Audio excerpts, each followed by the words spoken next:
आइए सभी लोग हाथ जोड़ लीजिए।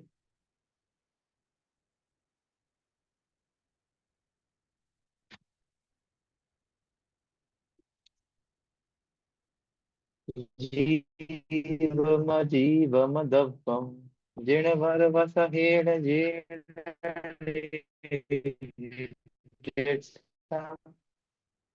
देवेंद्र वंदना वंदे तं सवदा शिरसा। जीवो गमो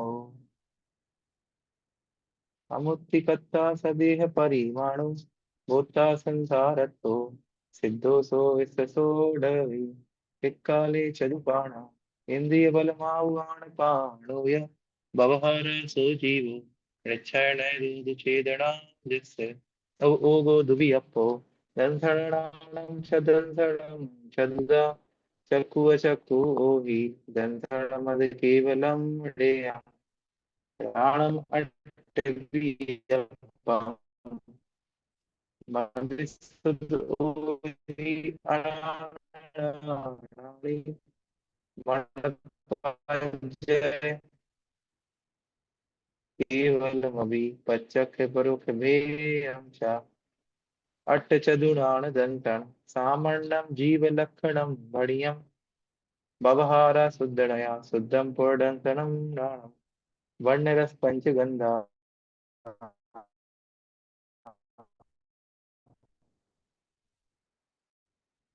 दो फासा अट व्यवहारामति बंधादो दो छेदन कम माना दास పొగ్గల కమ్మ ఫలం పగుంజేరి హువాదస్ అణుగురుదేహ పమాడో ఉపసంహారప్ప సప్పదో ఛేద असमोदो व्यवहारा निक्षेण दो असंसदे सोवा पुड़वी जलते उवाऊ बड़प्पादी विवेह था वरे इंद्री वेगते जतु बच्चा खा तस जीवा होंति संखादी समणा अमणा नेया पंचिंदिय डिम्बणा परे सव्वे वादसो में इंदी सब्बे पज्जत इदराय मगणगुण ठाणे ही चौदस ही हवंति तय असुदृढ़या विण्णेया संसारी सव्वे सिद्धा उसुदृढ़या ऋक्कम्मा अट्टगुणा किंचूड़ा शरम देह दो सिद्धाड़ोया गिढ़दाड़िच्चा उपादवेयं संयुक्ता अज्जीवो पुण्यो पुग्गल धम्मो अधम्म आया संकालो पुग्गल मुक्तो रूपादि गुणो अमृति से साधु सद्दो बंधो सोमो स्थूलो संथान वीणतम छाया उज्जोदा दव सैया पुग्गल दव से पर जाया।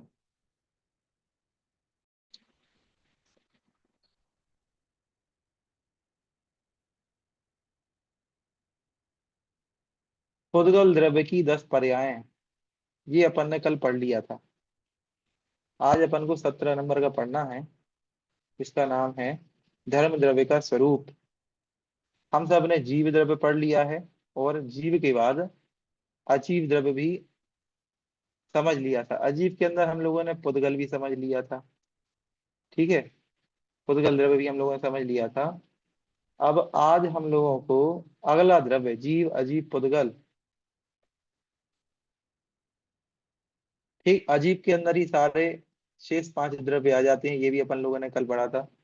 ठीक है, तो पुद्गल धर्म अधर्म आकाश काल, आज अपन लोगों को धर्म द्रव्य का स्वरूप समझना है। चलिए समझ रहे हैं, ये भी एक अजीब द्रव्य है। आइए उच्चारण करते हैं। गई परिणयाण धम्मो पुग्गल जीवाण गमन सहयारी तोयम जह मच्छाड़म अच्छंता रेव सो रेई। पूरा एक साथ देखते। गई परिणयाण धम्मो पुग्गल जीवाण गमन सह यारी तोयम जह मच्छाड़म अच्छंताणेव सोड़ेई। उच्चारण आप सब पे बन जाएगा। आप चल रहे हैं अर्थ की ओर।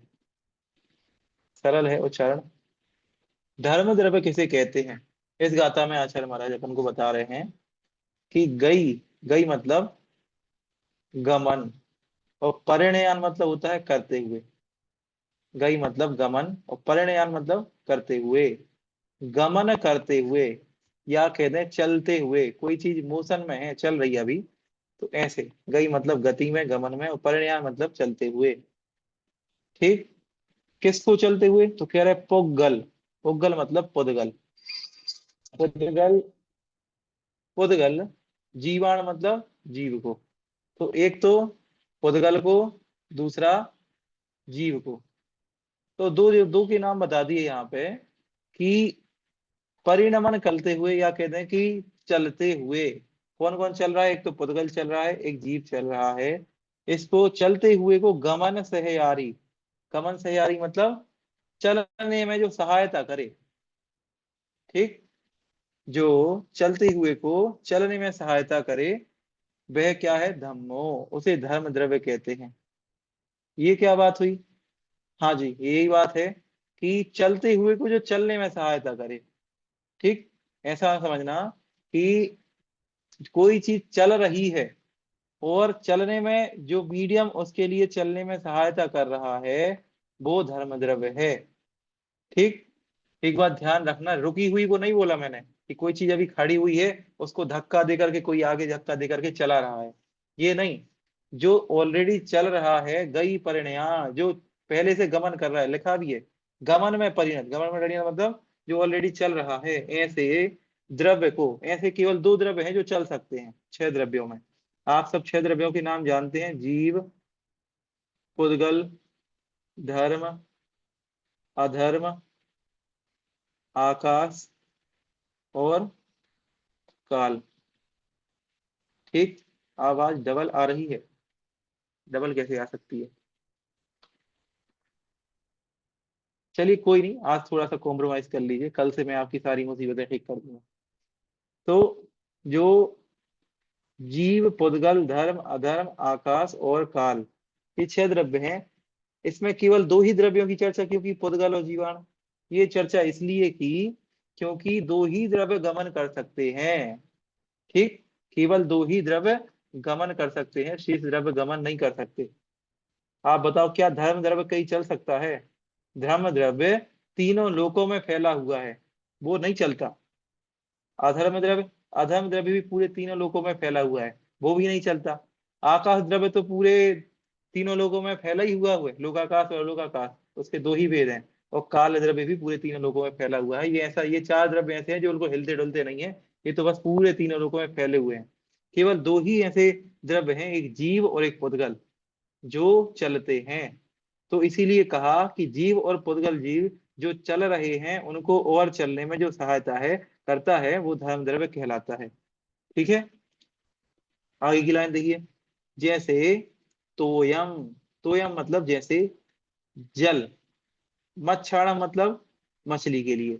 जैसे मछली को तैरने के लिए, चलने के लिए जल सहायता करता है, तोयम मतलब जल, जय मतलब जैसे। कैसे मछली को चलने के लिए जल सहायता करता है। मछली को हम जल से निकाल करके जमीन पर रख दें और फिर वो अपने पंख फड़फड़ाए, तो क्या वह चल पाएगी? बताओ, क्या मछली चल पाएगी अगर उसको हमने पानी से निकाल करके बाहर रोड पे रख दिया? नहीं चल पाएगी। क्यों? क्योंकि उसके चलने में जल सहायक है। अगर मैं दूसरी बात बोलूं, क्या जल उसको धक्का दे रहा है? क्या जल उसको धक्का दे रहा है चलने में? तो आप कहोगे धक्का भी नहीं रहा, जल तो जल है, वो तो रुका हुआ है। वो क्या कर रहा है? मछली को चलने में सहायता नहीं कर रहा। मछली जब खुद ही पुरुषार्थ करती है, तो जल उसकी हेल्प करता है बस चलने के लिए। तो धर्म द्रव्य यही है कि जो गमन कर रहा है, उसको गमन कराने में सहायक है। एक उदाहरण ये दिया, एक उदाहरण बहुत अच्छा रेल का आता है इसमें, कि रेल की, जो ट्रेन है, ट्रेन की जो पटरी है, क्या रेल की पटरी ट्रेन को चला रही है? आप कहोगे नहीं, ट्रेन को तो इंजन चलाता है, ट्रेन स्वयं चलती है। अच्छा, फिर पूछें, बताओ अगर पटरी नहीं होगी तो ट्रेन दौड़ पाएगी क्या? आप कहोगे नहीं, रोड पे तो नहीं दौड़ती। क्या बजरी में दौड़ पाएगी? नहीं दौड़ेगी। रेत में दौड़ पाएगी? नहीं दौड़ेगी। क्यों? क्योंकि उसको चलने के लिए पटरी की आवश्यकता है। ट्रेन जब चलती है, तो उसके हेल्प करने वाला जो सोर्स है, वो क्या है? पटरी है। ठीक उसी तरह धर्म द्रव्य भी जीव और पुद्गल द्रव्य जो गमन कर रहे हैं उनको चलने में सहायता करता है। अच्छंतरणीव सोड़े। अगली लाइन, अच्छंतरणीव सोड़े मतलब जो ठहरे हैं उनको कभी नहीं चलाता। अच्छंता मतलब ठहरे हुए को, रे मतलब नहीं, सोड़े मतलब ले जाता, जो ठहरे हुए हैं उसको नहीं ले जाएगा। इस बात को ध्यान रखना बस। मोस्ट इंपोर्टेंट चीज इसमें दो चीजें हैं। पहला कि किस किस को ले जाता है, एक तो पुद्गल को और जीव को ले जाता है। दूसरा जो गमन कर रहे हैं उनको ही ले जाएगा, चल रहे हैं उनको ही चलाएगा, ना कि ठहरे हुए को चलाएगा। बस यही धर्म द्रव्य की छोटी सी परिभाषा है। यही इस गाथा में आपको मैंने समझाया है और यही समझना चाहिए। ठीक, समझ में आया आपको? चलो और आगे। गमन में परिणत पुद्गल और जीव को जो गमन करने में सहायक सहकारी निमित्त है उसे धर्म द्रव्य कहते हैं।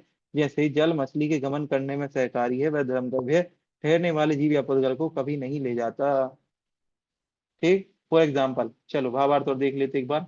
जैसे रेल की पटरी के बिना रेल का चलना संभव नहीं है, उसी प्रकार जीव और पुद्गल का एक स्थान से दूसरे स्थान पर गमन करना धर्म द्रव्य के बिना संभव नहीं है। अगर धर्म द्रव्य नहीं होगा तो जीव और पुद्गल द्रव्य एक स्थान से दूसरे स्थान पर नहीं जा पाएंगे। यहाँ तक कि श्वासोच्छ्वास के लिए भी, रक्त संचारण के लिए, तार के माध्यम से शब्द भेजने के लिए, हर चीज के लिए, ठीक, जो आपको चीजें चलती हुई दिखाई दे रही हैं, हर चीज में धर्म द्रव्य आवश्यक कारण है।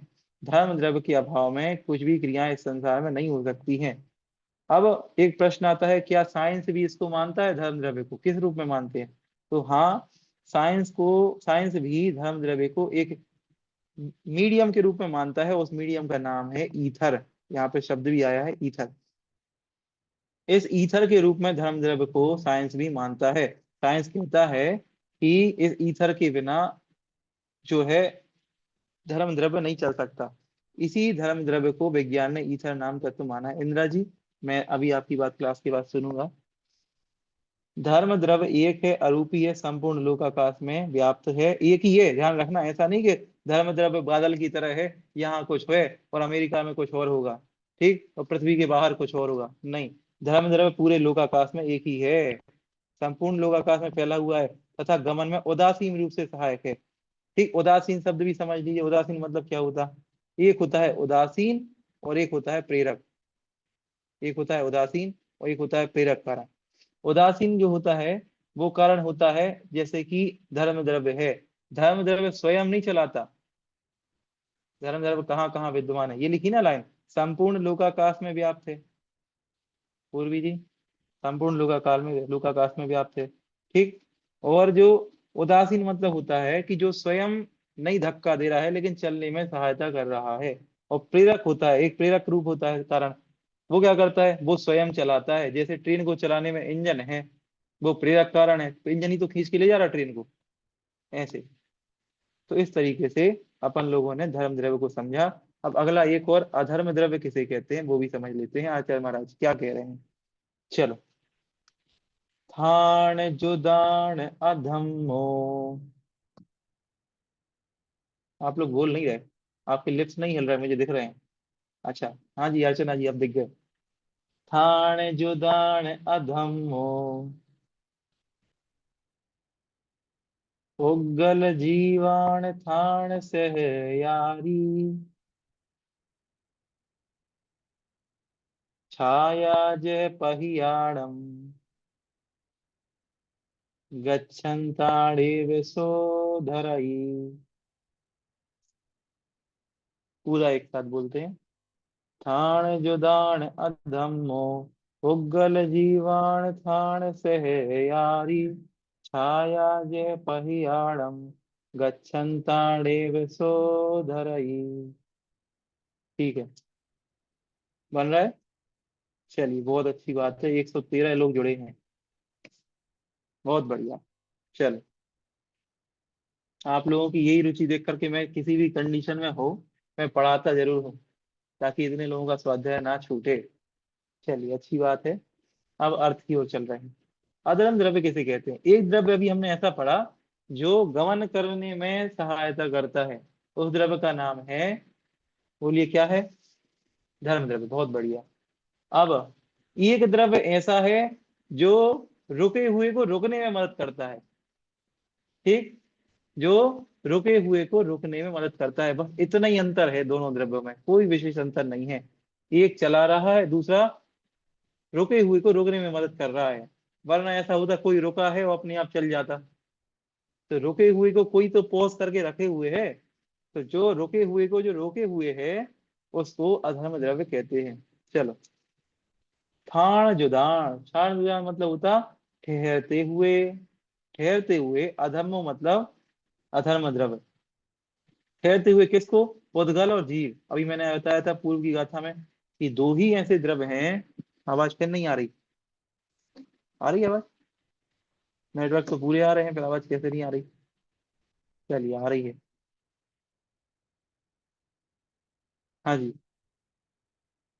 तो आ रही है, फिर आ रही है। तो दो ही द्रव्य ऐसे हैं जो चलते हैं, एक पुद्गल और जीव। पुद्गल और जीव दो ही द्रव्य चलते हैं, तो उनको ठहरते हुए को ठाण से आ रही। ठाण से आ रही मतलब रुकने में। ठाण मतलब रुकने में, और सहयारी मतलब जो सहायता करे। ठीक।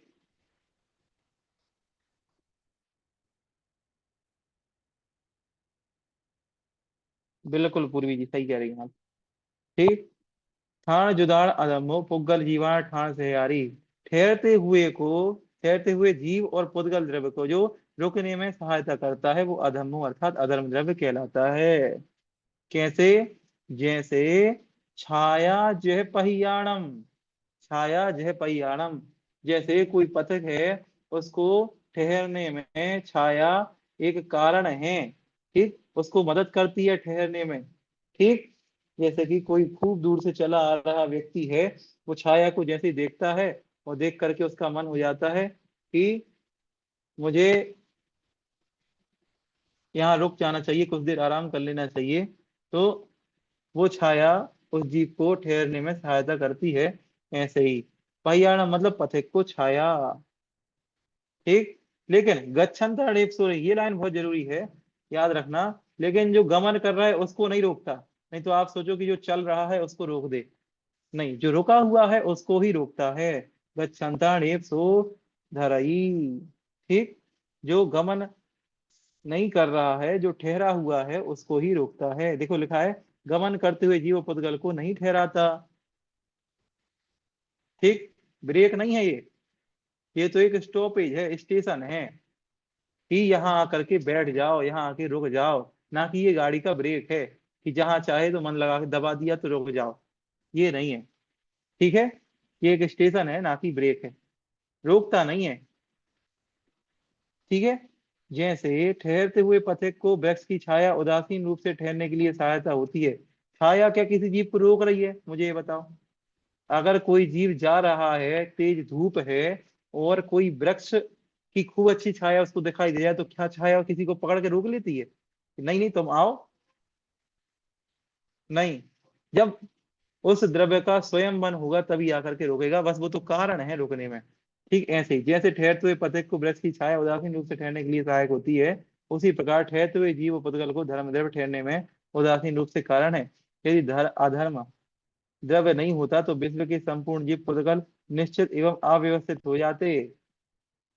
सारे के सारे द्रव्य अनिश्चित, देखो वही बात कह दी आपने जो कही थी अभी, कि अनिश्चित और अव्यवस्थित हो जाते। टेबल के ऊपर पुस्तक रखने पर दूसरे समय में पुस्तक वहां नहीं मिलती, उड़ के कहीं और चली जाती। क्यों? क्योंकि रखी हुई तो थी, लेकिन उसको वहां रखे हुए रहने किसने दिया?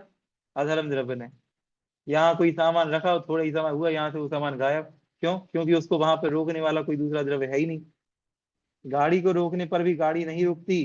क्यों? क्योंकि रोकने वाला कोई चीज होती ही नहीं। यहाँ तक कि संपूर्ण विश्व अपनी इच्छा से यत्र तत्र फैलाकर फैलकर अव्यवस्थित हो जाता। विज्ञान में इसे अधर्म द्रव्य को मीडियम ऑफ रेस्ट नाम से जानते हैं। धर्म द्रव्य को क्या कहा था? ईथर। ठीक। ईथर। और अधर्म द्रव्य को मीडियम ऑफ रेस्ट की संज्ञा प्राप्त है। समझ में आया? समझ आया? थोड़ा सा समझ में आया? थोड़ा आया, बुरा आया? ठीक। चलो, तो आज के लिए ये दो गाथाएं बहुत अच्छे तरीके से जो, एक बार रिवाइज करा दूं दोनों गाथाओं को जो लेट जुड़े हों। जो गमन करते हुए द्रव्य को गमन करने में सहायता करता है उसे धर्म द्रव्य कहते हैं। जैसे जल मछली को गमन करने में हेल्प करती है। दूसरा, अधर्म द्रव्य किसे कहते हैं? जो ठहरे हुए उद्गल या जीव द्रव्य को ठहरने में सहायता करता है, जैसे छाया पथिक के लिए। ये दोनों गाथाओं का शाब्दिक अर्थ है। बहुत विशेष डिटेल में आपको नहीं जाना है, कारण यह है आप अभी द्रव्य संग्रह पढ़ रहे हैं, आप अभी समय सारणी नहीं पढ़ रहे हैं। ठीक, तो आपको सिर्फ अभी गाथा और अर्थ समझना है। विशेष भावार्थ और विशेष जब आप समझे तब आप बृहद जल संग्रह जी का स्वाध्याय करेंगे, तब निश्चित रूप में आपको बहुत डिटेल में सारे आपकी जिज्ञासाएं जो मन में उठ रही होंगी उनका समाधान मिलेगा। अभी आपको ज्यादा डिटेल में नहीं जाना। ठीक है।